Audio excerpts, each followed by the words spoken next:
She slammed her fists against the wooden door so hard the skin on her knuckles split open, blood mixing with the rain running down her wrists. Please, please somebody open this door. Victoria Brennan, the woman who controlled a $400 million company, was screaming at 5 in the morning, soaked to the bone, trapped in a wheelchair on a stranger's porch. And the man behind that door, he was the lowest paid employee in her entire corporation. What she was about to confess to him in the next 20 minutes would destroy her career, shatter his world, and expose a secret that had been buried for 7 years. Before we begin, drop a comment and tell me what city you're watching from tonight so I can see how far this story has traveled. And if you love powerful emotional stories like this one, hit that subscribe button and ring the bell, because what happens next, you won't believe. The pounding on the door wouldn't stop.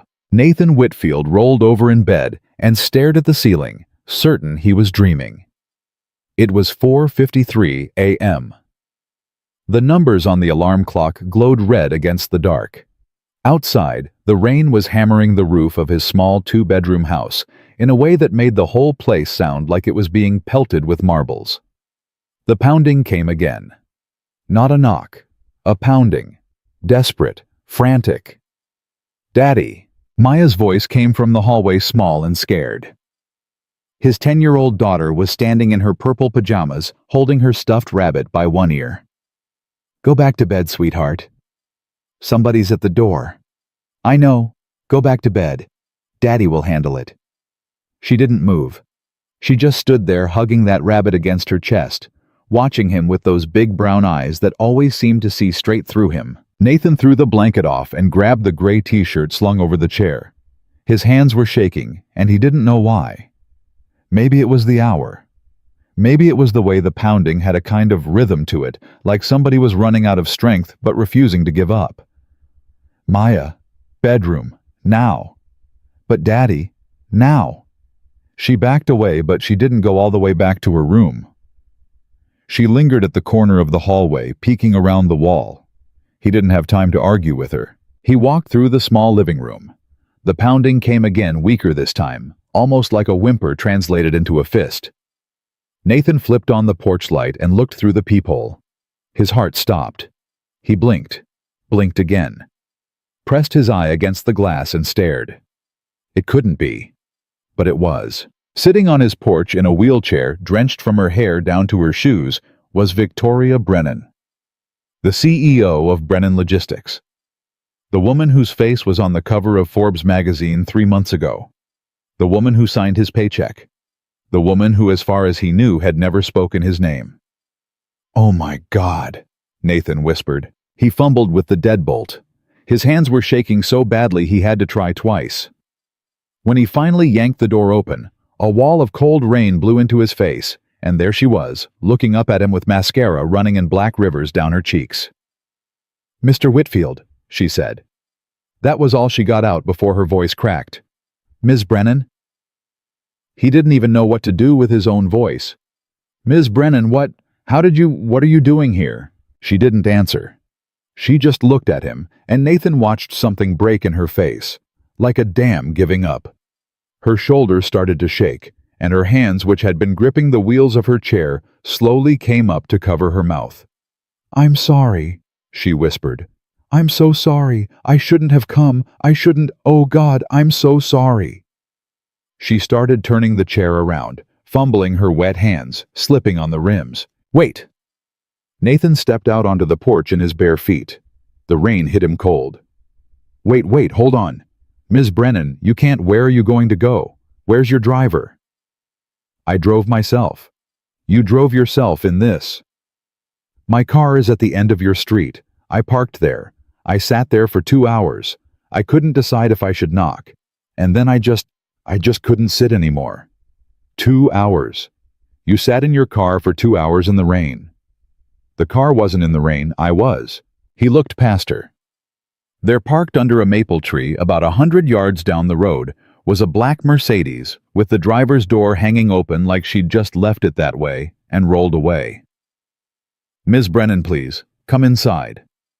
No, this was a mistake. I should never have. I don't even know why I came here. I had your address from HR. I had it on my phone. I was driving and I just typed it in. I don't even know you. You're freezing. I'm fine. You're not fine. Ma'am, with respect, you are not fine. She looked up at him, and for the first time he saw her without the armor. No suit, no earrings, no pearl necklace, just a woman in a soaked blouse with rain on her face and a tremor in her bottom lip. Please don't tell anyone, she said. Please, I'll lose everything. Ms. Brennan, I'm not going to tell anyone anything.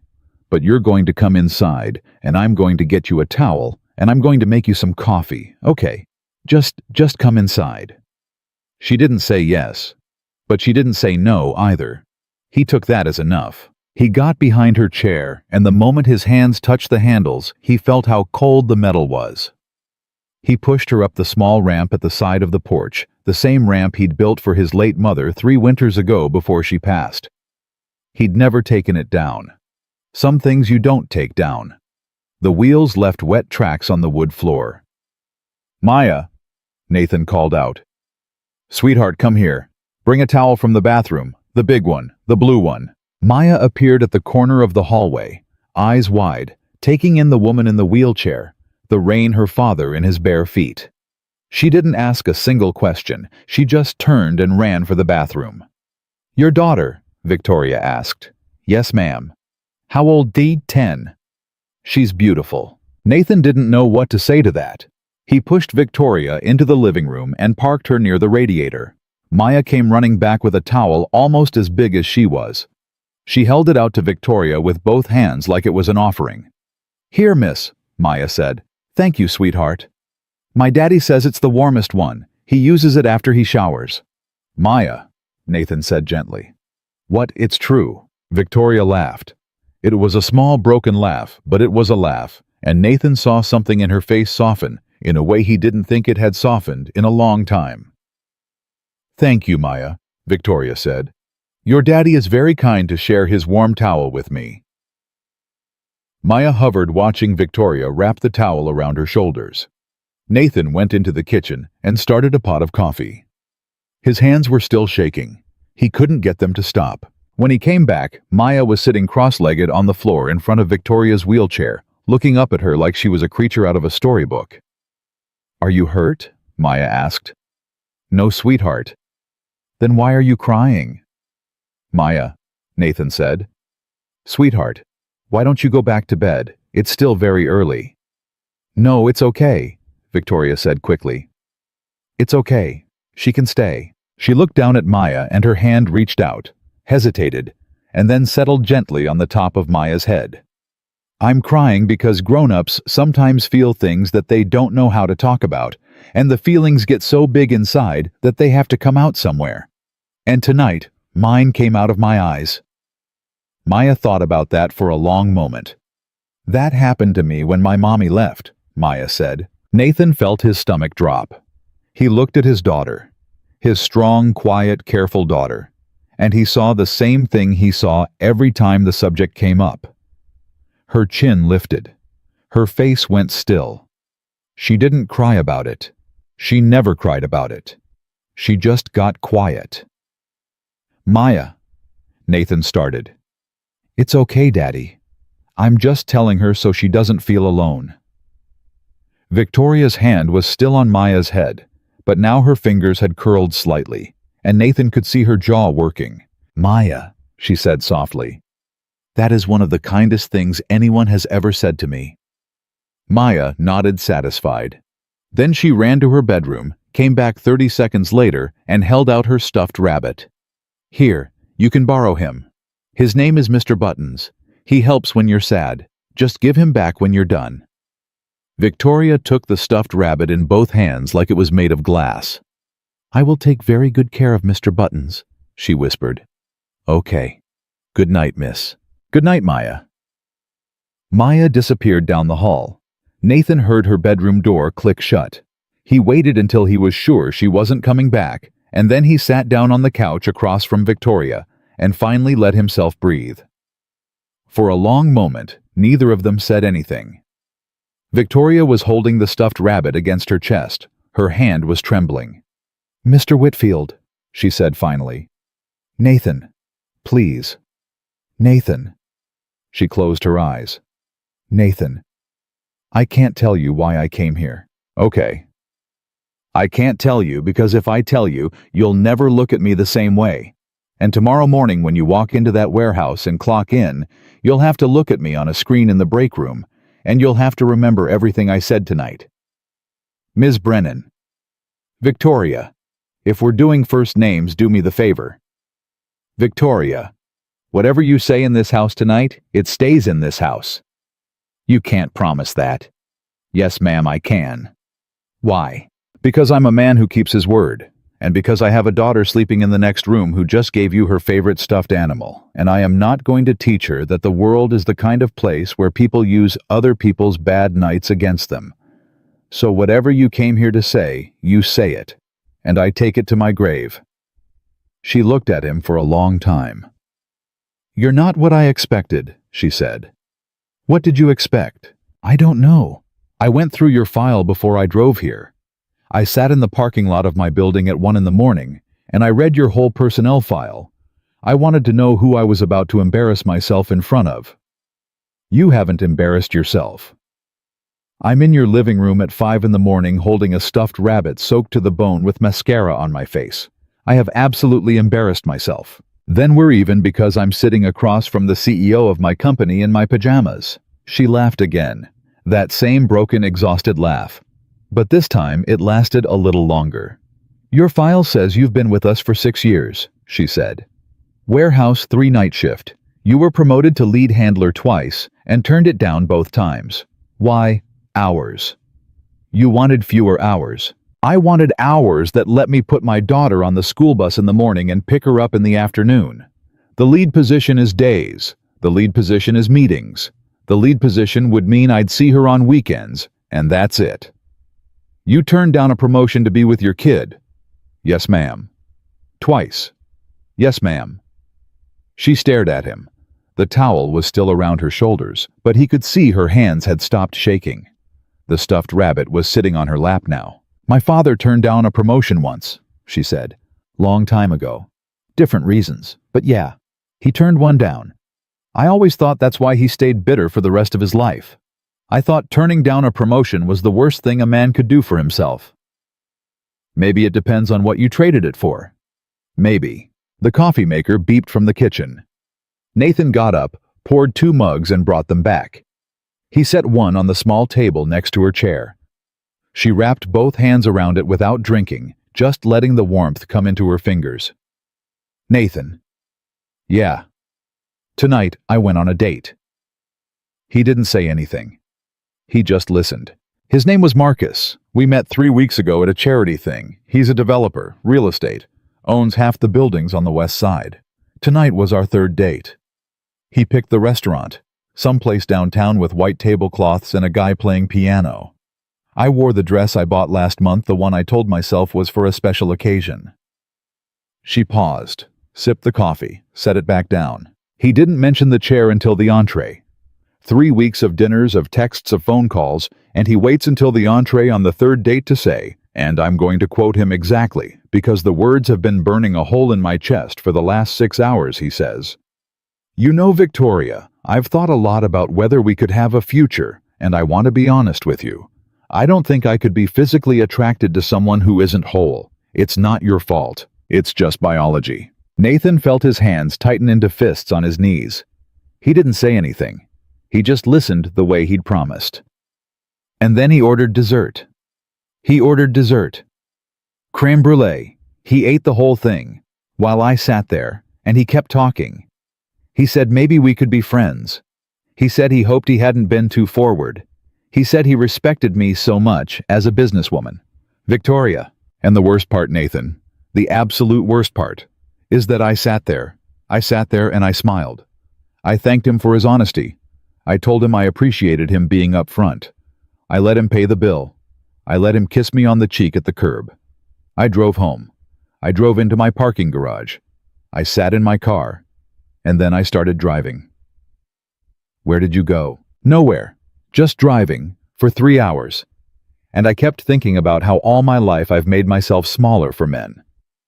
Smaller. Quieter. more agreeable. Because I thought if I was just easy enough, just pleasant enough, just successful enough, they'd forget. They'd forget about the chair.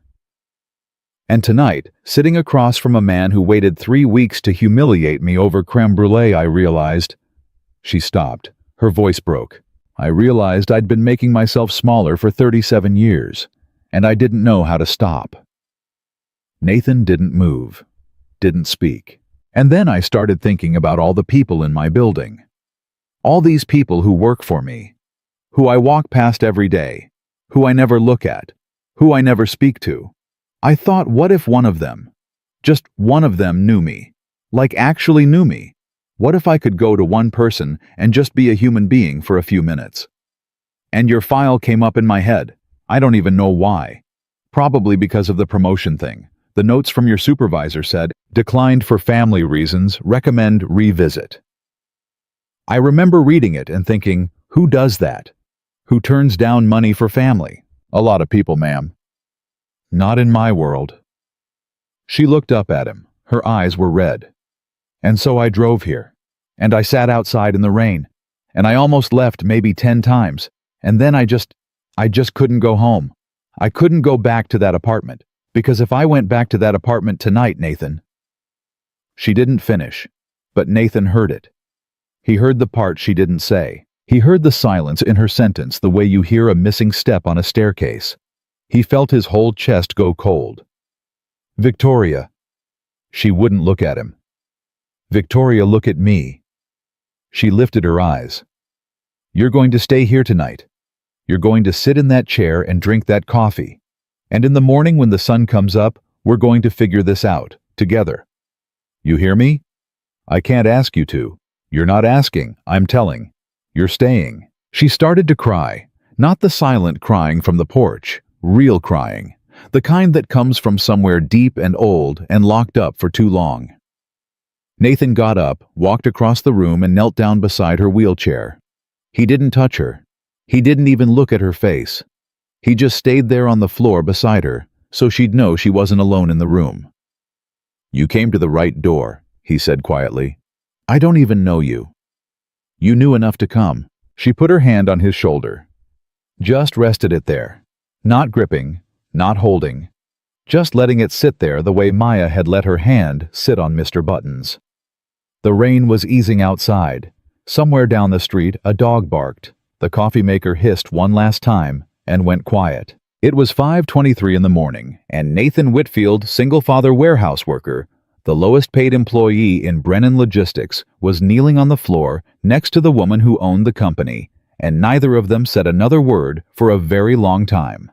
Because they didn't need to. Because something had just shifted in that small living room, something neither of them had words for. Yet something that wasn't supposed to happen between people like them in a country like this, in a world that liked its lines drawn clean and clear. And down the hall behind a closed bedroom door, a 10-year-old girl sat up in her bed, listening to the silence, and smiled for the first time in a long, long time. The silence stretched between them, but it wasn't empty. It was the kind of silence that happens when two people finally stop performing for each other. After a while, Victoria let out a long breath and wiped her face with the corner of the towel. Nathan. Yeah. I haven't been touched in 7 years. He looked up at her. I don't mean like that. I mean I haven't been hugged by a person who wasn't a doctor in 7 years. My assistant shakes my hand when she sees me. My driver opens my door. The waitress at the place I get lunch on Thursdays calls me Hun and pats my shoulder. That's it. That's been it. For 7 years. What about your family? My mother died in 2019. My father and I haven't spoken since 2018. I have a brother in San Diego who sends a Christmas card every year because his wife makes him. That's it. That's it. Nathan didn't know what to say to that. He couldn't even imagine it. His own house was full of noise, Maya climbing on him while he tried to read, Maya kissing him on the cheek before school, Maya falling asleep on him during movie night. The idea of 7 years without somebody touching you the way family touches you, he couldn't hold it in his head. "Where's your husband?" he asked before he could stop himself. "Ex-husband." "Sorry. I shouldn't have. It's fine. Everybody asks eventually. His name was Daniel. We were married 11 years. He left in the spring of 2019, 3 weeks after my mother died. He said the timing was a coincidence. It wasn't. He'd been planning it for months. He just wanted to wait until after the funeral out of respect." Out of respect? Those were his words. Why did he leave? She looked at him for a long moment. He could see her debating whether to say it. He left because 4 years before that I was in a car accident on I-294 outside Chicago. A truck driver fell asleep. He hit the median and bounced into me. I spent 11 days in a medically induced coma. When I woke up, my legs didn't work anymore. They told me they never would again. And Daniel sat by my bed for those 11 days. He held my hand. He cried. He told me we'd get through it. And then for the next 4 years, he slowly disappeared. He stopped touching me. He stopped sleeping in our bed. He moved into the guest room and called it so I wouldn't disturb you with my snoring. And then one day, 3 weeks after my mother's funeral, he sat me down at the kitchen table and told me he couldn't pretend anymore. Pretend what? That he still wanted to be married to half a woman. Nathan closed his eyes. He had to. He couldn't look at her face when she said it. Victoria. Don't. Victoria, look at me. Please don't, Nathan. You are not half a woman. I know. No, you don't. You think you do. You don't. Look at me. She looked at him. You are not half of anything. You hear me. You are not half. You are not less. You are not what those men told you. Your husband was a coward who married a woman before life happened to her, and when life happened, he found out he wasn't man enough to stay. That is on him. That is not on you. Nathan, I'm not finished. The man tonight, Marcus, with his creme brulee. That man is not a man, ma'am. A man does not wait 3 weeks to humiliate a woman over dessert. A man tells you on the first phone call if there's something he can't get past. A man doesn't take you out 3 times to make sure you're hooked and then break you in public to make himself feel like he did the right thing. He is a coward and a child, and I don't care if he owns half the city. He is nothing. She was staring at him. She wasn't crying anymore. She was just staring. You sound angry, she said. I am angry. Why? Because somebody was unkind to a person who came to my house tonight, and that person is in my living room, and I am a father, ma'am. I get angry when people are unkind. That's how I'm built. She looked down at her hands. Daniel got remarried last year, she said quietly. She's a yoga instructor. She has 2 kids from a previous marriage. They live in the house we used to live in. He kept the house in the divorce because his lawyer was better than mine. I drive past it sometimes. I don't know why. I just do. Don't drive past it anymore. I know I shouldn't, but sometimes No, I'm telling you, don't drive past it. You're done with that house. You hear me? You're done. She nodded slowly. Okay, promise me. Okay, Nathan.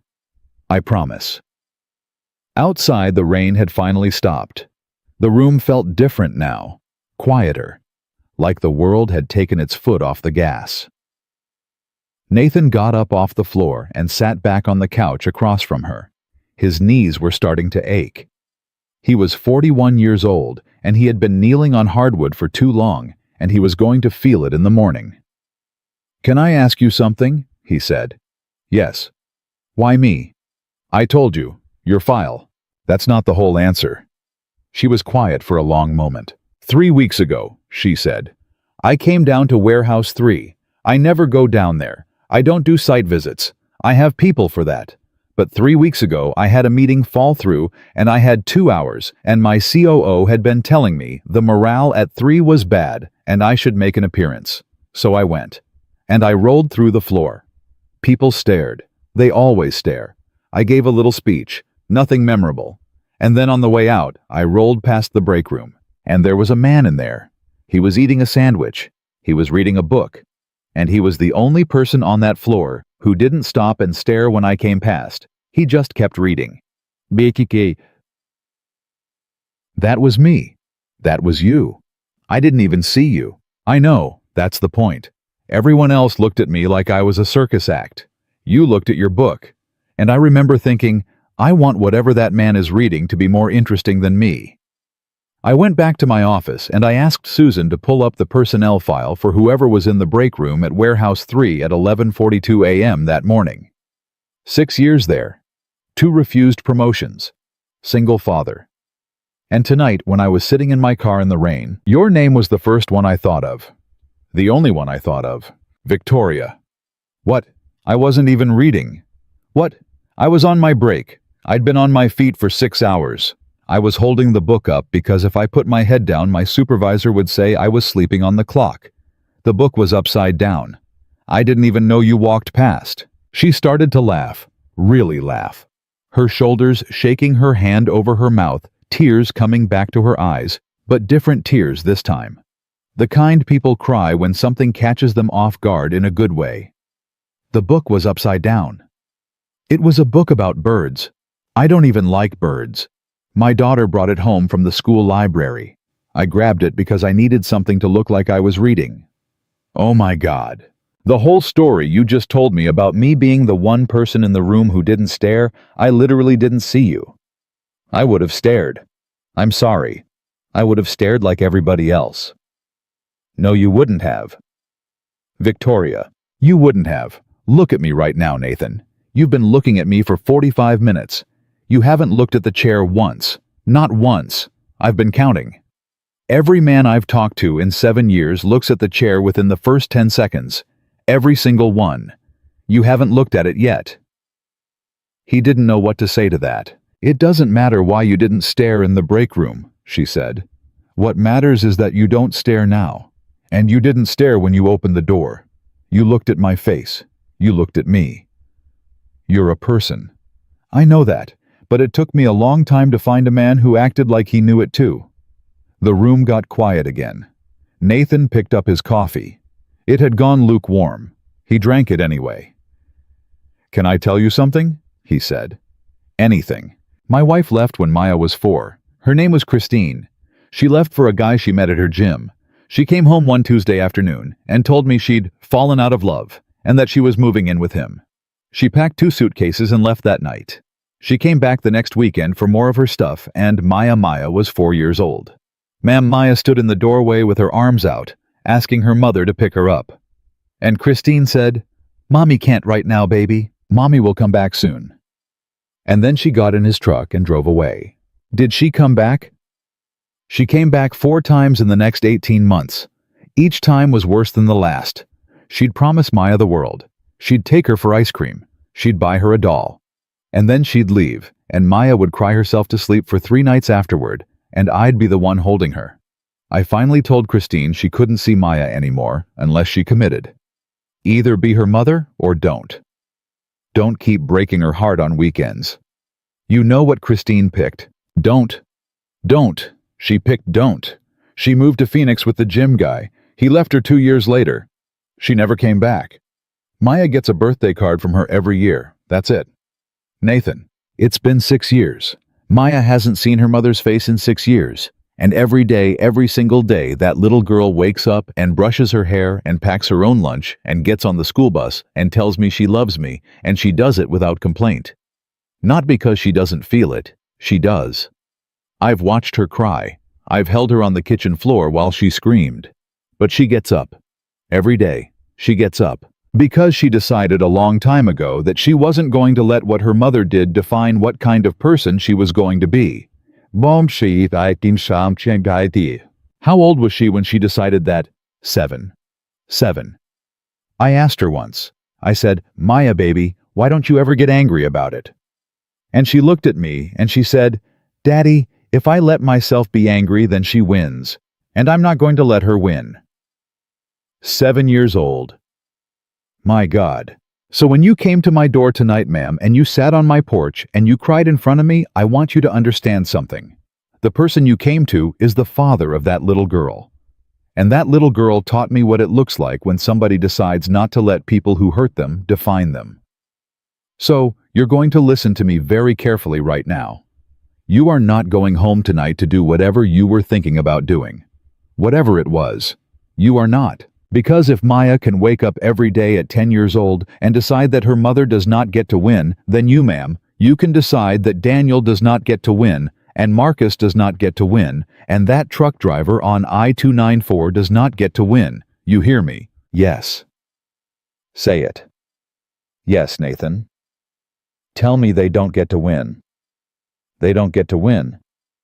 Louder. They don't get to win. She was crying again, but she was sitting up straighter. Her hands were no longer trembling. I'm sorry, she whispered. I'm sorry. I came here in the middle of the night. I dragged you out of bed. I made your daughter give me her stuffed rabbit. I'm so embarrassed. Don't be. I'm the CEO of your company, Nathan.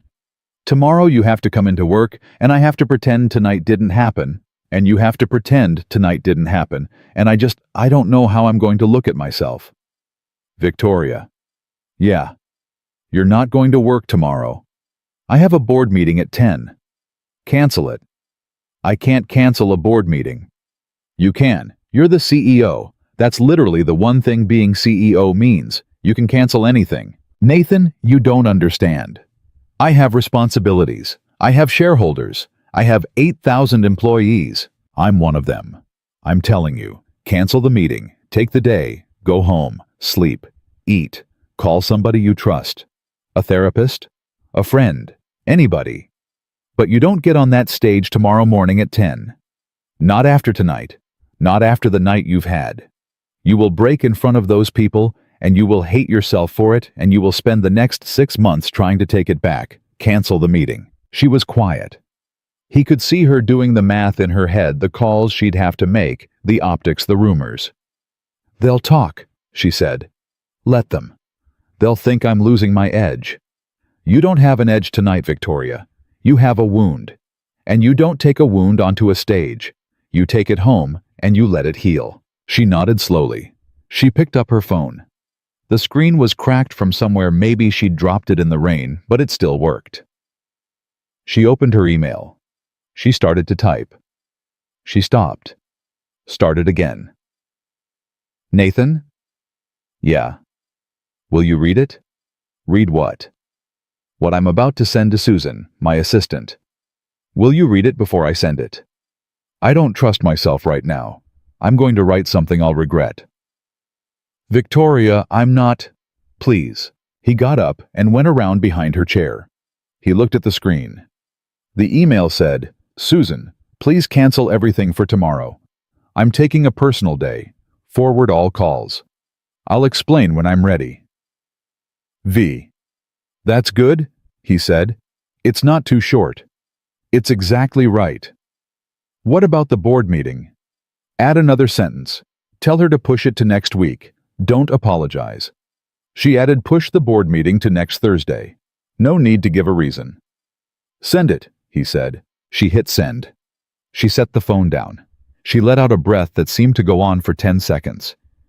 That's the first time in 7 years I've canceled a board meeting, she said. How do you feel? Terrified. Anything else? Free. A little. That'll grow. The first gray light of morning was starting to show through the curtains. Somewhere outside, a bird had started to sing. Nathan looked at the clock. It was 6:14 a.m. I should go, Victoria said. You shouldn't drive. I'm fine. You haven't slept. You've been crying for an hour. You're not driving. Give me the keys. Nathan, give me the keys. I'll have somebody pick up your car later. Maya will be up in an hour anyway. I'll make breakfast. You can rest on the couch. I'll call you a car when you're ready to go home. She hesitated. Her hand went into her purse and came out with a key fob. She put it on the table. You're a stubborn man. My daughter says the same thing. Smart girl. She is. He took a blanket out of the closet, an old quilt his mother had made, and laid it over her lap. He took the towel off her shoulders and put a dry one in its place. He moved her chair so the rising sun wouldn't hit her face. Sleep if you can, he said. I won't sleep. Try. He started to walk back toward the kitchen. She caught his wrist as he passed. Her grip was light, but it stopped him. Nathan. Yes. I'm going to do something. In the next few days, or the next few weeks. I don't know when, but I'm going to do something that I've been afraid to do for a long time. And I want you to know that it's because of tonight. Because of you. Because of your daughter. Because somebody finally treated me like a person, and it cracked something open. So whatever happens at the company in the news, whatever, I want you to know it started here, in this room, tonight. Victoria, what are you going to do? She didn't answer. She just smiled. A small, tired, fragile smile that didn't quite reach her eyes. Go make breakfast, she said. Your daughter is going to be up soon, and I haven't had pancakes in 7 years. He looked down at her hand on his wrist. He looked at her face. He didn't ask again. He went to the kitchen. Behind him, he heard the soft sound of Mr. Buttons being hugged tight against a chest that for the first time in a very long time felt like it had something to hold on to. And down the hallway behind that closed bedroom door, Maya was already awake. She had been awake the whole time. She had heard everything. And she was lying very still under her covers, staring at the ceiling, learning a lesson about grown-ups that she would carry with her for the rest of her life. That the strongest people in the world sometimes show up at your door at 5 in the morning, soaked in rain, holding nothing but the broken pieces of themselves, hoping that someone somewhere will know what to do with them. Nathan was halfway through cracking the second egg when he heard the soft creak of Maya's door opening down the hallway. He knew that creak. He could tell which of the 3 hinges was making it. He could tell just from the speed of the creak what kind of mood his daughter was in. This morning the creak was slow, careful, like she was trying not to wake somebody. She came padding into the kitchen in her purple pajamas and bare feet, her hair sticking up on one side, and she stopped at the edge of the linoleum and looked up at him. Daddy? Morning, sweetheart. Is she still here? She's in the living room. She's resting. Did she sleep? I don't think so, but she's quiet, so don't go running in there, okay? Maya nodded. She climbed up on the kitchen stool and put her chin in her hands and watched him crack eggs into the bowl. Daddy? Yeah. I heard everything. He paused with the 3rd egg halfway to the bowl. He set it down on the counter. He looked at her. Maya. I'm sorry, I didn't mean to. I tried to go back to sleep, but you guys were talking and I couldn't stop listening. How much did you hear? All of it. All of it. Daddy, the walls are really thin. You know the walls are really thin. He let out a breath. He picked up the egg and cracked it. He didn't know what to say. There were rules in this house about grown-up conversations and little girl ears, and they had just been broken, and he didn't have a script for it. Are you mad? Maya asked. No, baby. Are you sad? No, I didn't want you to hear all that. Why? Because some of it was sad, and some of it was for grown-ups. Daddy?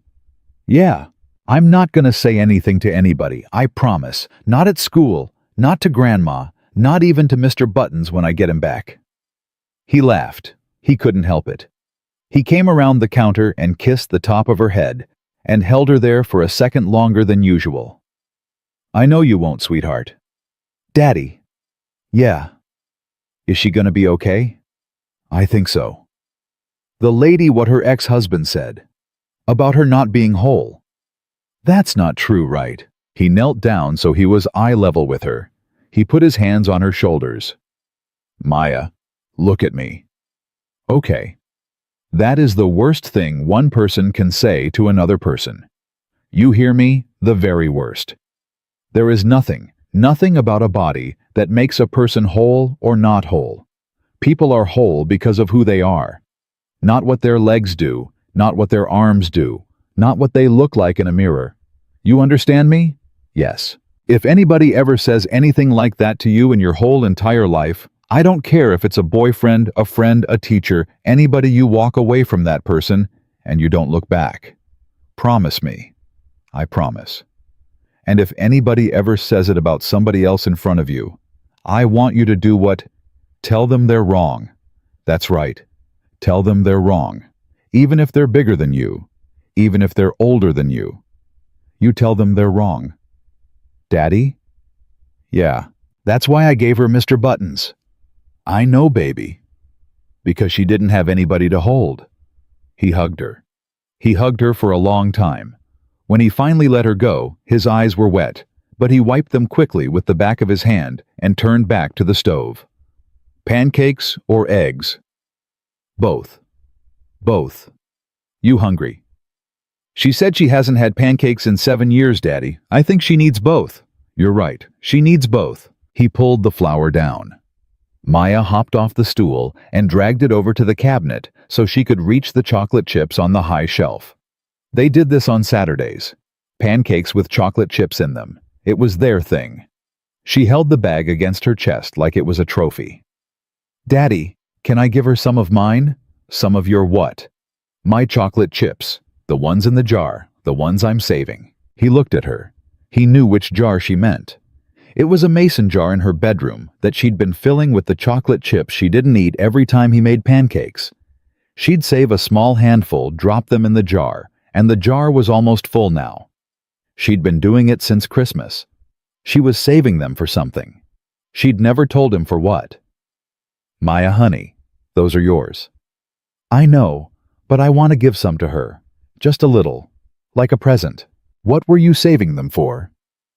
She got quiet. She put the bag of chocolate chips down on the counter. I was saving them for the lady at the bus stop. What lady? The lady that sleeps under the bench, by the elementary school. The one with the green coat. Maya, I see her every morning, Daddy. When the bus comes, she's always asleep.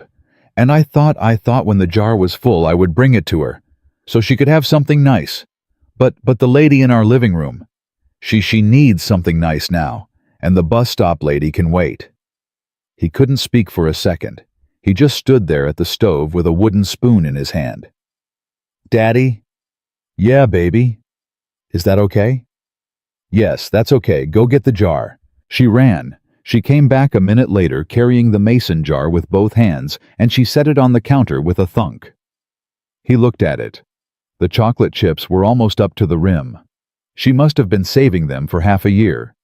He bent down and kissed the top of her head again. You're a good kid, Maya. I know. Get me the big bowl, and put on your apron.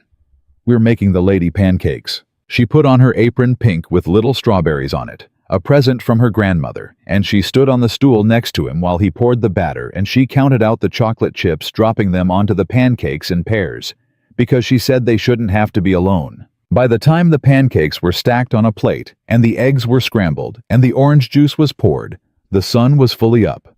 The kitchen smelled like butter and vanilla and coffee, and a small voice came from the living room.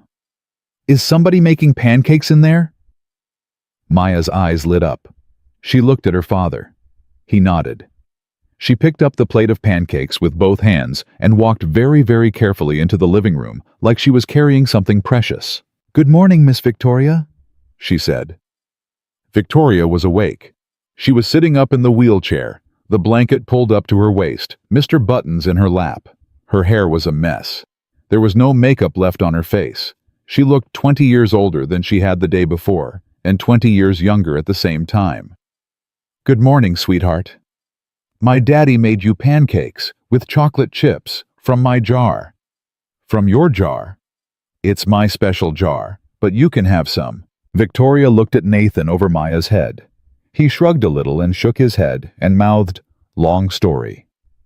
Maya, that is so kind. Are you sure?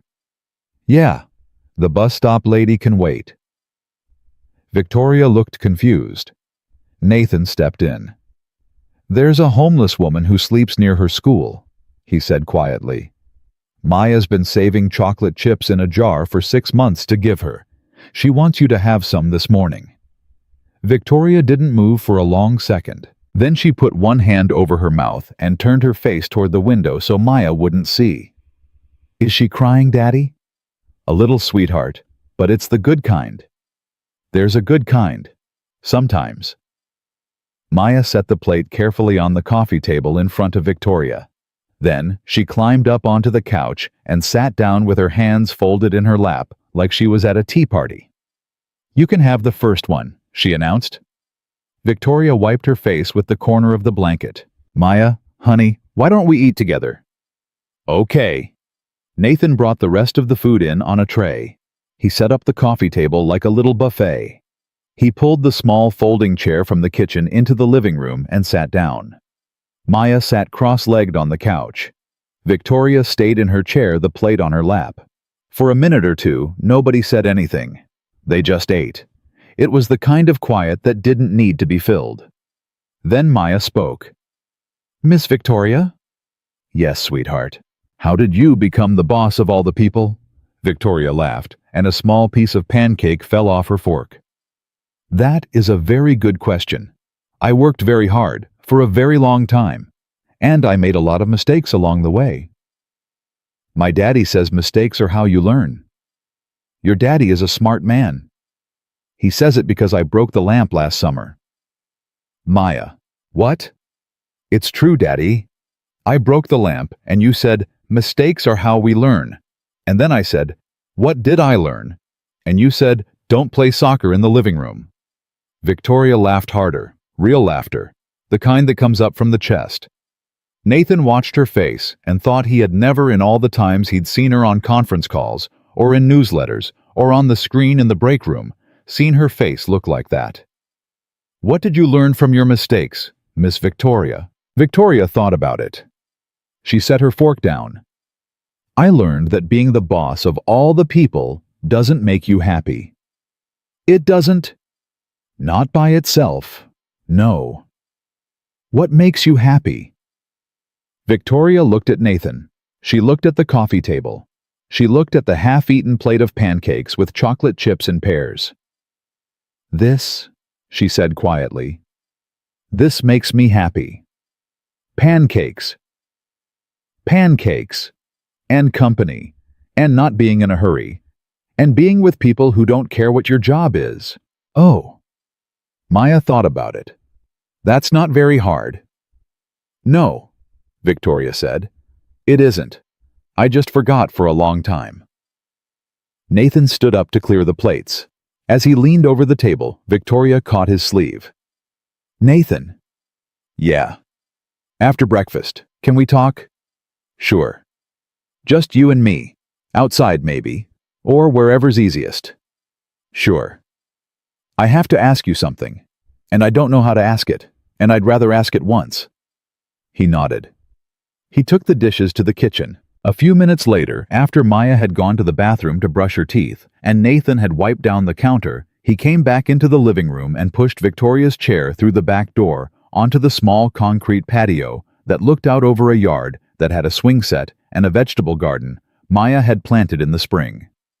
The morning was cold. The grass was still wet. The sky was that washed-out gray it gets after a long rain. He sat on the back step. Okay, he said. Ask. Nathan? Yeah. I need a favor. Okay. It's a big one. Okay. I'm going to step down. He went still. From the company. I made the decision an hour ago, sitting in your living room watching the sun come up. I've been thinking about it for a year, maybe 2. I just couldn't make myself do it. But last night was the last night I'm willing to live the way I've been living. I'm done. I'm going to step down, and I'm going to do something else with my life. I don't know what yet. I have ideas, but I'm done. Victoria. I know, it's huge. It's going to be a mess. The board is going to fight me. The press is going to have a field day. The stock is going to drop. None of that matters. I'm doing it anyway. Okay. Here's the favor. She looked at him. Will you come work for me? He blinked. What? Not at the company. After I step down. I'm starting something new. I don't know exactly what it is yet, but it's going to involve people. Real people. People who get overlooked. People like you who turn down promotions to be with their kids. People like the woman at your daughter's bus stop. I don't know what the shape of it is, but I want to build it, and I don't want to build it alone. And I don't want to build it with the kind of people I've been surrounded by for the last 15 years. I want to build it with somebody who would let a stranger in at 5 in the morning and not ask for anything back. Victoria, I I would pay you double what you make now. To start, whatever hours you want. You set them. You want to be home for the bus, you're home for the bus. You want weekends, you have weekends. I don't care. You can work from your kitchen if you want. I just want you on the team. You don't even know me. I know enough. You met me last night. I met the version of you that opened the door at 5 in the morning. That's the version I'm hiring. I don't need any other version. He sat there on the step with his elbows on his knees and his hands clasped together, and he stared at a point on the concrete patio that didn't exist. Victoria. Yeah. I have to think about it. I know. This is a lot. I know. What about Maya? What about her school, her bus, her routine? I can't. I have to think about her first. Always. Before anything. That's the rule. That's why I'm asking. Because that rule is exactly the thing I want at the center of this. Anybody who works for me has that rule. Their kids first. Always. Without negotiation. That's the whole point. He looked at her. You're serious. I have never been more serious about anything in my entire life. What if I say no? Then I respect it. And we never speak of it again. And on Monday morning, I will personally call your supervisor, and I will make sure that nothing about last night ever touches your job. You will be safe. Your daughter will be safe. I owe you that much, no matter what you say next. Victoria. Yeah. You've been planning this for an hour. I've been planning it for 2 years. The hour was just deciding to actually do it. He laughed. He couldn't help it. He laughed and shook his head and rubbed his face with both hands. I need a couple days. Take as long as you want. A week. Take a month. Don't tell the company yet. Don't make any announcements. Don't do anything until I give you an answer. Because if you announce and I say no, I'm going to feel like I cost somebody something. You won't cost anybody anything, but yes, I'll wait. Promise me. I promise. She held out her hand. He took it. They shook. Her hand was small, but her grip was firm. He noticed for the first time that her nails were chipped. He wondered when she had last had time to take care of something as small as her nails. Nathan. Yeah. There's one more thing. Okay. Whatever you decide. The job, or no job, whichever. I want to come back. Come back where? Here. To this house. I want to come back. Not in a romantic way. Not yet. Maybe never. I don't know. I'm not in a place to even think about that right now. But I want to come back. As a friend. To see Maya. To eat pancakes. To sit on this patio. I haven't had a place I could go and just be a person in 7 years. And I found one last night, and I don't want to lose it. Even if you say no to the job. Even if you decide tonight was a one-time thing. I want to know there's a door I can knock on if it gets bad again. He looked at her. Victoria. Yeah. You don't have to ask. You're welcome here. Anytime. 5 in the morning, 5 in the afternoon. Doesn't matter. You're sure? I'm sure. And Maya's gonna want her rabbit visited. She laughed. She wiped her face with the back of her hand. Okay. Okay. They sat there on this patio for another few minutes, not saying much, while the sun climbed a little higher in the gray sky and the smell of wet grass came up from the yard. Inside the house, Maya was singing to herself in the bathroom, some song from a movie she'd watched too many times. After a while, Victoria looked at her watch. I should call a car. I'll call you one. Nathan. Yeah. Thank you. Don't thank me yet. You haven't tasted the pancakes when they're cold. You're gonna want to take that thank you back. She laughed one more time. He went inside to get the phone. But before he picked it up, he stopped at the kitchen counter and stood there for a long moment, with his hand on the receiver, and he stared out the window at the woman in the wheelchair on his back patio, the most powerful woman in his world, and the loneliest, and the bravest, and now somehow sitting on his patio drinking his coffee like it was the most normal thing in the world. And he understood something he hadn't understood at 5 in the morning when the pounding had first woken him up. He understood that his life was about to change, and he wasn't afraid of it. The car came at 8:20. Nathan watched her go through the kitchen window. The driver helped her into the back seat, folded the chair into the trunk with the practiced care of somebody who had done it 100 times, and the black sedan pulled away from the curb and disappeared around the corner. Maya was at the window beside him on her tiptoes. "Daddy." "Yeah." "Is she gonna come back?" "I don't know, sweetheart." "You said she could come back any time." "I did." "So she will." He looked at his daughter. He hadn't told her about the job offer. He wasn't going to, not yet. "We'll see, Maya." "She will." "How do you know?" "Because she took Mr. Buttons home with her." He looked down. The couch was empty. The blanket was folded on the arm of it. The mason jar was on the coffee table with about a third of the chocolate chips left, but the stuffed rabbit was gone. She took him. "I told her she could borrow him for a little while, as long as she gives him back when she's not sad anymore." "Maya." "What?" "That's a really nice thing you did." "I know." She walked off to her room. He stayed at the window for another minute. Then he sat down at the kitchen table and put his head in his hands and tried to figure out what had just happened to his life. The next 3 days were quiet. He went to work. He clocked in at 4 in the afternoon. He drove the forklift up and down the warehouse aisles. He ate his sandwich in the break room. He looked up sometimes at the screen on the wall, the one that played corporate updates on a loop, and he watched footage of Victoria Brennan from a quarterly report cut together with stock B-roll of warehouses and trucks. The Victoria on the screen was wearing a navy suit and pearls. She was smiling. She was answering a question about supply chain logistics.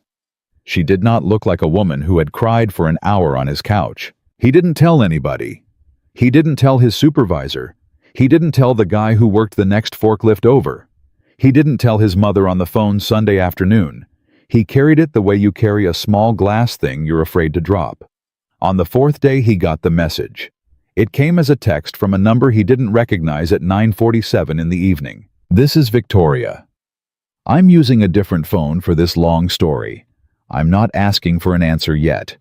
I just wanted to say thank you. Again. The pancakes were the best meal I've had in a decade. V." He stared at the message for a long time. Then he typed back, "Maya wants to know how Mr. Buttons is doing." The reply came in less than a minute. "Mr. Buttons is sleeping on the pillow next to me.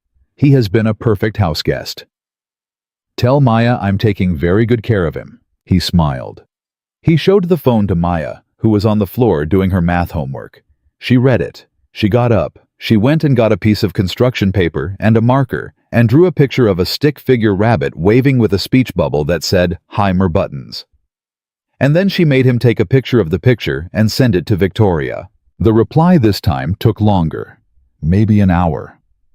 When it came, it was a picture of Mr. Buttons sitting up against a pillow with a coffee mug next to him like he was having his morning brew. Maya laughed so hard she fell off the couch. After that, the messages came every day. Small ones. A picture of the sunrise from Victoria's apartment window. A question about whether Maya had a favorite color. A note that said the chocolate chip pancakes were still being talked about. Nathan replied to all of them. He kept it light. He didn't mention the job. She didn't either. On the 7th day after she'd left his house, the news broke. It came across his phone while he was on his lunch break in the warehouse parking lot. He was eating a turkey sandwich in his truck. The push notification said, "Brennan Logistics CEO announces sudden departure." He nearly dropped the sandwich. He clicked the article. The piece was short. Victoria Brennan, longtime CEO of Brennan Logistics, had announced her resignation effective in 90 days. The board had been informed that morning. A search committee was being formed for her replacement. In a brief statement, Ms. Brennan had said she was stepping back to pursue a different kind of work, and that she was deeply grateful to the company and the team. There were no further details. The stock had already dropped 4%. He read the article 3 times. Then he put the phone down on the dashboard and stared out the windshield at the loading bay across the lot, and he sat there for the rest of his lunch break with the sandwich uneaten on his lap. When he got home that night at 1 in the morning, there was a text from Victoria. "Now you know. I told you I was going to do it. Take all the time you need on the other thing. There is no rush, truly. Sleep well." He didn't sleep well. He lay on his back in the dark and stared at the ceiling fan and thought about everything she had said on his back patio. He thought about Maya's bus stop. He thought about the woman in the green coat. He thought about 6 years of forklift shifts and turning down promotions and counting hours until weekends. He thought about what it would mean to tell his daughter that Daddy was changing jobs. He thought about what it would mean to tell her he wasn't. Around 3 in the morning, Maya came into his room. She climbed onto the bed without saying anything and tucked herself under his arm the way she had when she was 4. "Can't sleep, baby." "No." "Bad dream." "No." "Then what?" "You're awake." "I know I am. You being awake makes me awake. I can feel it." He kissed the top of her head. "I'm sorry." "Are you thinking about her?" "Yeah." "Daddy?" "Yeah." "Did she ask you something?" He didn't answer right away. "Maya, how do you know she asked me something?" "Because you've been quiet for a week, and you only get this quiet when somebody asks you something hard. You're too smart for your own good." "I know." He thought about it for a long minute. Then he decided. "She offered me a job." "What kind of job?" "A new one. With her. Not at the warehouse. Something else." "Something else like what?" "I don't know yet. She doesn't really know yet either. She's starting something new." "Would you have to leave Brennan?" "Yeah." "Would you make more money?" "She said she'd pay me double." Maya was quiet for a few seconds. "Daddy?" "Yeah." "Why haven't you said yes?" "Because I have to think about you." "What about me?" "What about your school, your bus stop, your routine? What if it changes things, Maya? What if I have to travel? What if it doesn't work out and I lose a job I've had for 6 years for one I had for 6 months?" "Daddy?" "Yeah." "You're scared." "I'm not scared. I'm being responsible." "It's the same thing sometimes." He laughed in the dark. He laughed because she was right and because he didn't want to admit it. "Maya, what do you think I should do?" "It doesn't matter what I think." "It does. To me, it does." She thought about it for a long time. He could feel her breathing against his arm. "I think you should say yes." "Why?" "Because you smile different now." "What do you mean?" "When you got home tonight, you were tired, but you smiled when you saw me, the way you used to smile when I was little. You stopped smiling like that for a while. I think you forgot how, but you've been doing it again all week, ever since the lady came over." "Maya." "And Daddy." "Yeah." "If she pays you double, you can stop working nights, and you could be home when I get home from school. And we could do homework at the table, like other kids and their dads." He didn't answer. He couldn't. He just held his daughter tighter, and he closed his eyes and he lay there in the dark for a long time while she slowly fell asleep against his chest. He didn't tell Victoria for 2 more days.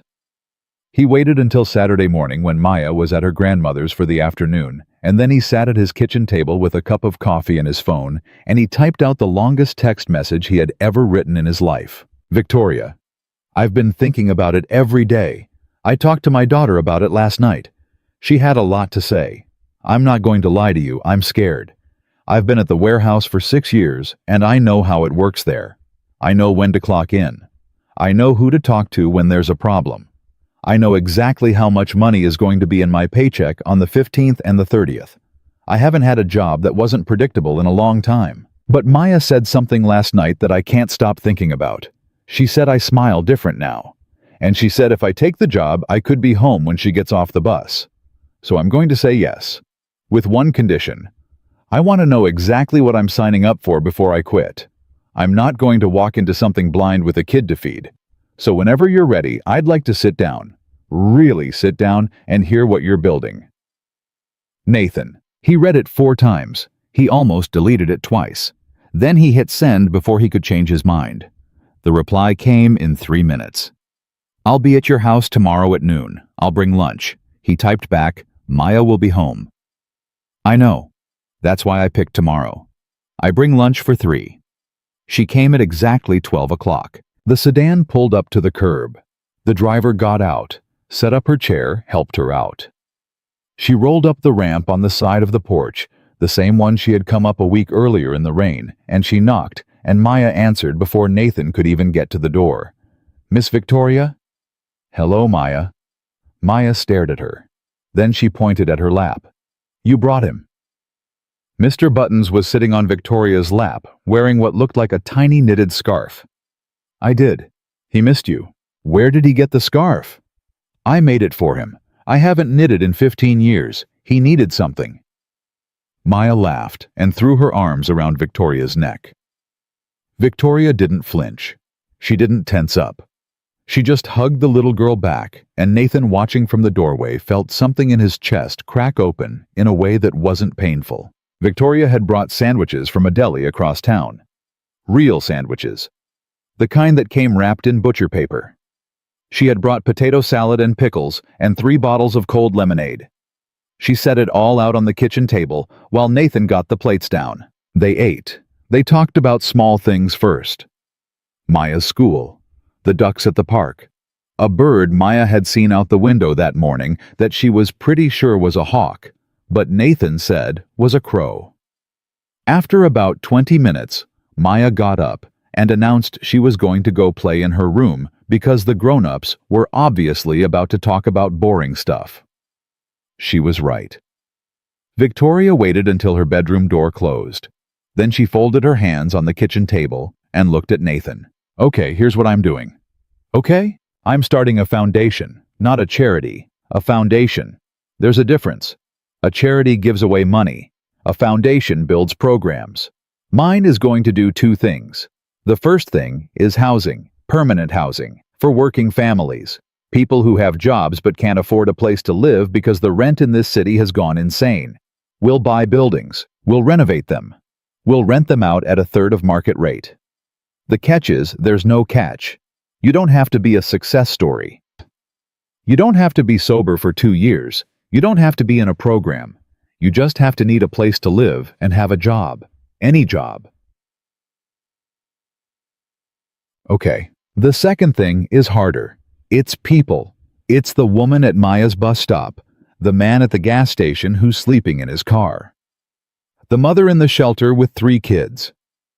We are going to pair them with somebody, a real person, not a caseworker, a friend, somebody who buys them coffee on Tuesday mornings, somebody who helps them fill out the housing application, somebody who shows up. Long term. The whole idea is that loneliness is the disease and connection is the cure, and most charities miss it because they're trying to scale things that don't scale. Victoria, that's huge. I know. How are you going to pay for it? I'm putting in the first $80 million from the sale of my company stock. The rest we'll raise. I have 10 people lined up already who'll match me dollar for dollar. $80 million? Yes. Victoria. Don't. I don't need it. I have more than I will ever spend in 3 lifetimes. Most of it was going to sit in a portfolio and get bigger until I died and the lawyers fought over it. This is better. He took a long breath. Okay. So, where do I fit? I want you to run the second program. The people won. The people won. Victoria, I don't have a degree. I haven't run anything. The only thing I've ever managed was a pallet jack and a 10-year-old. Nathan, I have run a $400 million logistics company for 15 years. I have hired hundreds of people. I have hired Harvard MBAs. I have hired ex-military officers. I have hired people who came out of nonprofits with 20 years of experience. None of them would have done what you did at 5 in the morning a week ago. The thing I need for this program is not a degree. It is a person. I am hiring a person. What would I actually do? You'd find the volunteers. You'd train them. You'd match them with the people they're going to walk alongside. You'd handle the cases when things go wrong. You'd build the model. You'd write the playbook. You'd have a team. I'd hire whoever you tell me to hire. I'd pay them whatever you tell me to pay them. The only rule is the one I told you about a week ago. They're kids first, always. And Maya gets a desk in your office, whenever she wants, after school, weekends, whenever. The office will have a kid's room, crayons, a small couch, snacks. I'm building it that way on purpose. The first program we run is going to be inside a building where the people who run it can be parents while they run it. He sat back in his chair. You've thought about this a lot. I've been thinking about this for 2 years. What I didn't have until last week was the courage. He looked at the kitchen ceiling for a long minute. He looked at her. He looked at his hands. When do you want me to start? Whenever you're ready. I want you to give your warehouse a real notice. 2 weeks. Be a class act about it. Don't burn anything. Then take a week off. Spend it with your daughter. Take her somewhere. The beach, the mountains, anywhere. On me. Because the next year is going to be hard and you should start it rested. Then come to my office and we'll begin. Victoria, yeah. I don't need you to send me on vacation. I know you don't need it. I want it. And it's not a favor to you. It's a favor to your daughter who has had to grow up too fast because her father has been working night shifts for 6 years. Take the trip. Don't argue with me. Yes, ma'am. Don't ma'am me anymore. We are equals now. From this minute. We are equals. That's going to take some getting used to. You'll get used to it. He looked at her across the table. She looked back at him. Nathan. Yeah. I haven't been this excited about anything since my wedding day, and my wedding day in retrospect didn't deserve the excitement, so this is the first thing in a very long time that's actually worth the way I'm feeling. Don't make me cry in my own kitchen, Victoria. I'm not trying to. You're doing a pretty good job anyway. She reached across the table and put her hand on his. It was the first time in any of it that they had touched on purpose. Her hand was small and cool, and her grip was firm. She didn't squeeze. She just rested her hand there. Partner, she said. Partner, he said back. From the bedroom down the hall, Maya yelled, Are you guys done being boring yet? Victoria laughed. Nathan laughed. Yeah, baby, he called. We're done. She came running out, sliding across the linoleum in her socks, and she crashed into Victoria's chair with a hug that nearly knocked them both over. Daddy, are we keeping her? Maya. What are we? Victoria laughed so hard she had to put her hand over her mouth again. Maya, sweetheart, you can't keep people. You can keep friends. Yes, Victoria said. You can keep friends. So we're keeping her. Nathan looked at Victoria. Victoria looked at Nathan. Some unspoken thing passed between them, and he understood in that moment that whatever this was, whatever it had started, as on a rainy porch at 5 in the morning, it was not going back into the box it had come out of. Yeah, baby, he said. We're keeping her. Maya nodded with great seriousness, like she had just closed a major business deal, and she went back to her room to play. Victoria turned her hand over so her palm was up.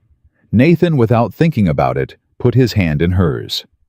They sat at the kitchen table for a long time, holding hands across the leftovers, while sunlight came in through the curtains, and a 10-year-old girl in the next room sang a song to a stuffed rabbit, who by the end of it was officially home. The 2 weeks at the warehouse went by faster than Nathan thought they would. He gave his notice on a Monday morning, written by hand on a piece of lined paper, the way his father had taught him. You give notice not by email, not by text, but on paper.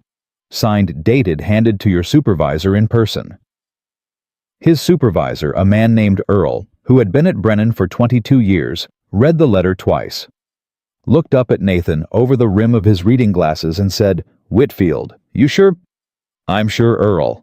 You got something lined up? Yeah. Better. I think so. Good for you, son. We'll miss you. That was it. No fuss, no questions. Earl shook his hand, put the letter in a folder, and went back to his clipboard. Nathan walked out onto the warehouse floor and did the rest of his shift the way he always did, and nobody on the floor knew anything was different. He didn't tell the guys. He didn't want a goodbye party. He just worked his last 2 weeks, drove the forklift up and down the aisles, ate his sandwich in the break room, and on his last shift. When he clocked out at 1 in the morning, he stood in the parking lot for a minute and looked at the building and felt nothing he expected to feel. No sadness, no nostalgia, just a quiet, calm certainty that he was doing the right thing. He took Maya to the ocean for that week off, the way Victoria had told him to. They drove down to a little beach town in Delaware where his mother used to take him as a kid. They stayed in a small motel 3 blocks from the water. They ate ice cream every night. They walked on the sand in the morning. Maya collected shells in a plastic bag and gave them names. On the 3rd day, a storm rolled in and they stayed in the motel room and watched a movie on the television, and Maya fell asleep on his shoulder, and he sat there with his arm around his daughter and his eyes on the rain hitting the window, and he thought about a different kind of rain on a different kind of night, and the woman who had come out of it. He started at the foundation on a Monday in October. The office was on the 2nd floor of a renovated brick building downtown. Victoria had bought the whole building. The 1st floor was going to be the housing program's intake center. The 3rd floor was the kids' room, which she had built before anything else, and which already had crayons and a beanbag and a small couch and a basket of stuffed animals, all of them. Maya noticed when she first saw it related in some way to rabbits. His office had a window that looked out over the street. There was a desk, a chair, a laptop, and a framed picture on the wall. Victoria had hung it before he got there. It was Maya's drawing, the one of the stick figure rabbit waving and saying, "Hymir Buttons." She had had it framed in real wood. He stood in front of it for a long time on his first morning, and he didn't know whether he wanted to laugh or cry, so he did a little of both. The first hire he made was a woman named Denise, who had spent 15 years as a social worker for the city before quitting, because in her words, the paperwork was killing the people. The second was a man named Hector, a retired bus driver who knew every corner of the East Side and every person who slept under a bridge in it. The third was a young woman named Aisha, who had grown up in foster care and was the reason Nathan eventually understood what the program was actually for. Because on the day he interviewed her, she said, "I don't want to be saved. I want to be a friend to somebody, the way nobody was a friend to me." He hired her on the spot. By Christmas, the program had 11 volunteers and 23 people they were walking alongside. The woman in the green coat at Maya's bus stop, the one Maya had been saving chocolate chips for, had been one of the first. Her name turned out to be Dorothy. She was 62 years old. She had been a nurse for 30 years before a divorce, and a series of medical bills had broken her. And when Hector found her under that bench and sat down next to her with 2 coffees, the first thing she said to him was, "I'm not crazy, I just got tired." By February, Dorothy was living in one of the foundation's first apartments. By April, she was working part-time at the intake center because Aisha had asked her to come in and just talk to people who get here scared. Maya gave her the mason jar with what was left of the chocolate chips on Dorothy's first day at the new apartment. Dorothy cried. Maya hugged her. Nathan stood in the corner of the apartment with his hands in his pockets and watched the whole thing, and he understood, in that moment, why he had said yes. Victoria was at the office most days. She had given herself the title of founder and refused anything fancier than that. She came in around 10. She left around 4. She worked from her wheelchair at a desk in the corner of the 2nd floor, and she did not let anybody bring her coffee because she said she had spent 15 years letting people bring her coffee and she was done. She rolled to the break room herself. She poured her own. She talked to everybody. By the spring, the press had figured out what she was doing. The articles were mostly kind. A few were snide. A couple of business journals wrote think pieces about whether her resignation had been emotional and what it meant for female leadership in the C-suite, but most were genuinely impressed. One of the bigger papers ran a long profile in May. The reporter spent 2 days at the foundation. She interviewed Victoria. She interviewed Dorothy. She interviewed Aisha. She interviewed Nathan briefly, who answered 3 questions and then politely declined the rest because, as he told her, "I'm not the story, they are." The article ran on the front of the Sunday section. The headline was, "She was the CEO. Now she's something better." Nathan's mother called him the day it ran. So did Earl, his old supervisor. So did 3 different guys from the warehouse who said they hadn't realized Nathan was the guy in the article until their wives pointed it out. He kept the conversations short. He thanked them. He didn't make a big deal of it. Maya cut the article out of the paper and taped it to the refrigerator where it stayed for a year. The thing nobody outside the office knew, and the thing nobody at the office talked about, was what was happening between Nathan and Victoria. It happened slowly. There was no moment. There was no grand announcement. There was no first kiss in the rain, no sweeping declaration. There was only Tuesday nights when Victoria started coming to dinner, and Saturday mornings when Maya started insisting that Victoria come for pancakes, the real ones with the chocolate chips, not the sad ones. And there was the day in late June when Maya sprained her ankle falling off the swing in the backyard, and Nathan was at the office, and Victoria, who happened to be picking Maya up from a school field trip because Nathan was running late, drove Maya to the urgent care, herself sat with her for 2 hours, signed paperwork as family friend, because the receptionist asked who she was and bought her a milkshake on the way home. When Nathan got to the urgent care, panicked and apologetic, Maya was sitting on Victoria's lap in the waiting room eating French fries, watching cartoons on Victoria's phone. Maya looked up at him and said, "Daddy, I'm fine. Stop yelling." He hadn't been yelling. He had been near tears. He thanked Victoria. Victoria waved him off. She wheeled Maya out to the parking lot. They went home together, all 3 of them. They had dinner. Victoria stayed until Maya fell asleep on the couch with her foot propped up on a pillow. And when Nathan walked Victoria out to her car at 10 o'clock that night, he stood by her open passenger door for a long minute and he didn't know what to say. "Victoria." "Yeah." "Thank you." "Stop thanking me, Nathan. You answered the phone. You picked her up. You signed the papers. You sat with her. You..." "Nathan." "Yeah. I love your daughter." He didn't know what to do with the sentence. He just stood there. "I love her," she said again. "I have loved her since the night she gave me Mr. Buttons. I would have driven through a wall to get to her today. So please stop thanking me. It was not a favor. It was the most natural thing I've done in a year." He took a breath. "Victoria." "Yeah. What is this? What is what? This, us, the dinners, the pancakes, the what just happened today?" She looked up at him from the wheelchair. "What do you want it to be?" "I'm asking you." "I'm asking you back." He laughed. He rubbed his face with both hands. "I haven't done this in a long time, Victoria." "Neither have I. I'm scared of getting it wrong." "So am I." Maya is going to be fine. Maya knew before we did. Maya has been telling me she's keeping me since last September." He laughed again. He looked down at her. She looked up at him. And he leaned down slowly, the way you lean down when you don't want to scare somebody, and he kissed her on the forehead because that felt like the place to start. She closed her eyes. She put her hand on his cheek for a moment. "Okay," she said. "Okay," he said back.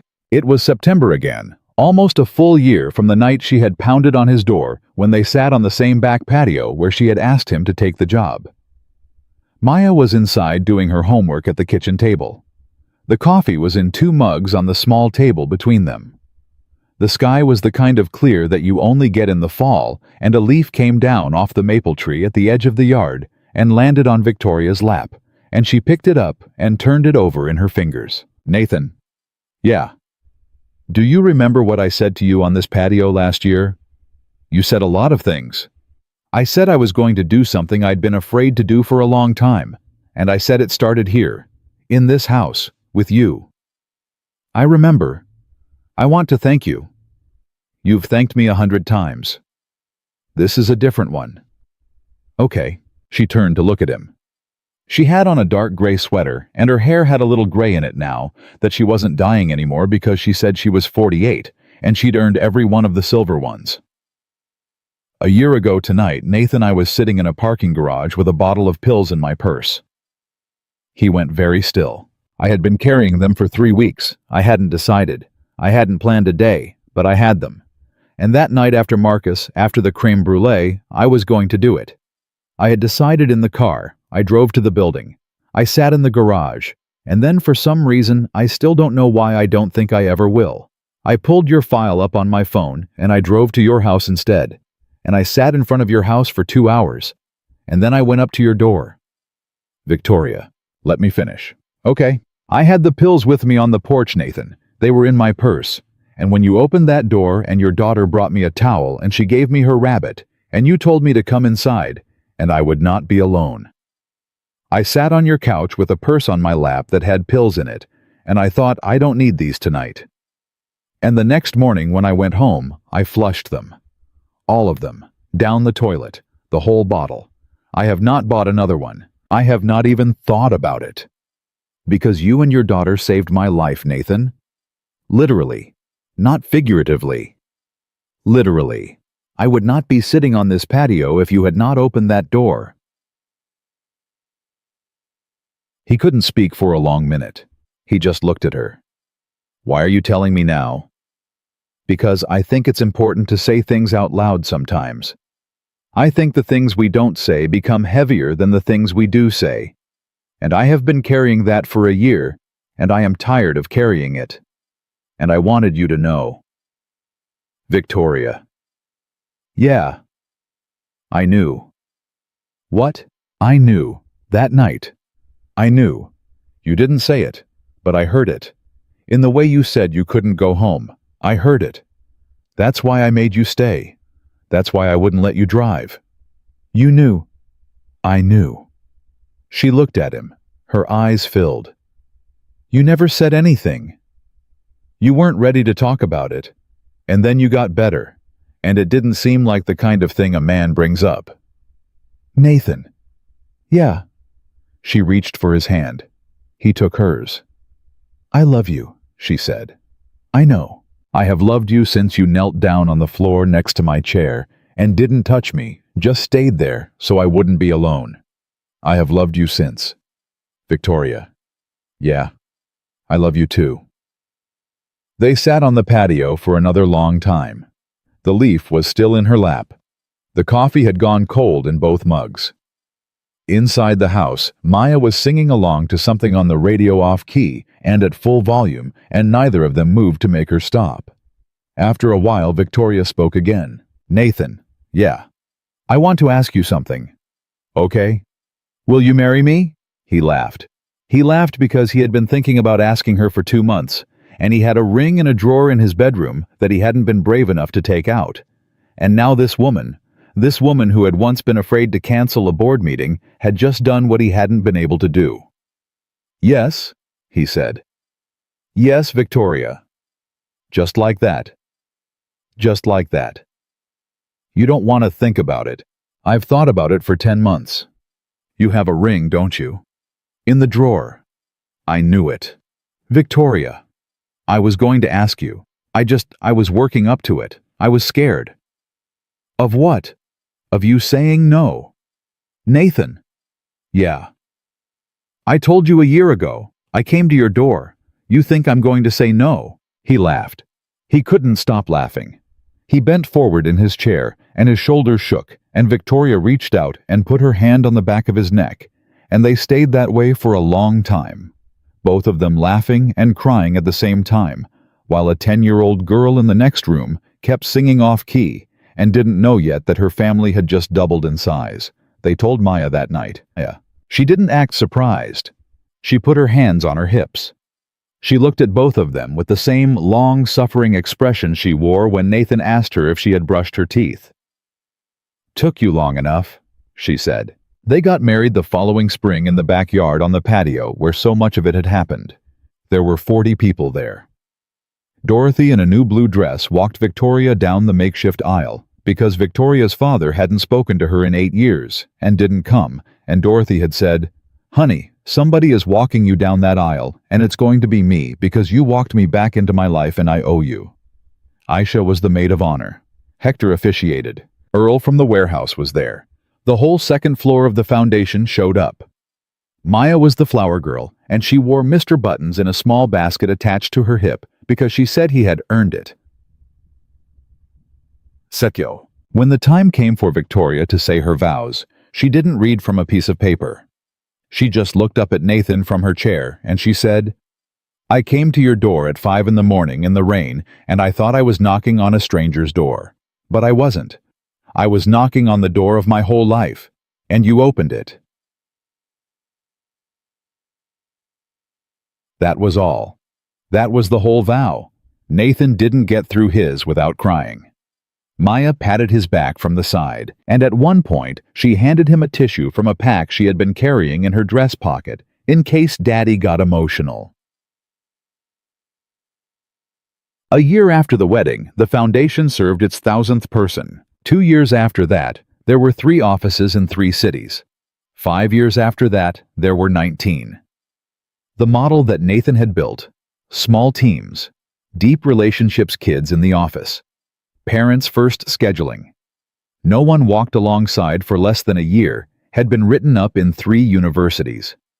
He never gave speeches about it. He sent Aisha. He stayed home. He coached Maya's softball team. He picked her up from the bus stop. He never missed a recital. Victoria lived for another 23 years. When she died in a small bedroom in the house she and Nathan had built together, surrounded by the family she had not believed she would ever have. Maya was holding one of her hands and Nathan was holding the other. The last thing Victoria said to either of them was, "Tell Mr. Buttons thank you." He was on the pillow next to her. He had been with her all those years.